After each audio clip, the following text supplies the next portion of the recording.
நம்மளுக்கு சொந்த ஊர் பிரிக்கப்படாத மதுரை மாவட்டத்தில் தேனிக்கு பக்கத்தில் பெரியகுளம். எங்கள் கவிஞர் கூட எனக்கு உறவு தான். எங்கள் ஊர்லேருந்து கவிஞர் ஊர் 2 கிலோமீட்டர். எங்கள் ஊர்லேருந்து மிகப்பெரிய படைப்பாளியாக மிகப்பெரிய இயக்குனராக உருவெடுத்த பாரதி ராஜா சார் அவர்கள் ஒரு 11 கிலோமீட்டர். இசைஞானி இளையராஜா என்று சொல்லக்கூடிய மிகப்பெரிய இசையமைப்பாளர் எங்கள் ஊர்லேருந்து 30 கிலோமீட்டர். இவங்க 3 பேர்னால தான் நம்ம சினிமாவில் 40 வருஷமாக கஷ்டப்பட்டது. ஏன்னா அவங்கள மாதிரி நம்ம வரணுமேனு.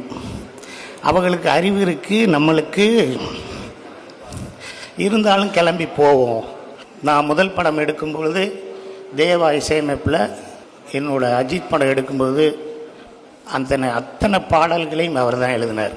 என் தயாரிப்பாளர் ஃபஸ்ட் டைம் ஒரு கவிஞர்கிட்ட போய் கதை சொல்லு, அவர் பிடிச்சிருந்தா உன்னை வச்சு படம் எடுக்கிறேன் அப்படின்னு சொல்லும்போது அஜித் படத்தை என் உயிர் கவிஞர்கிட்ட, எனக்கு பிரியமான கவிஞர்கிட்ட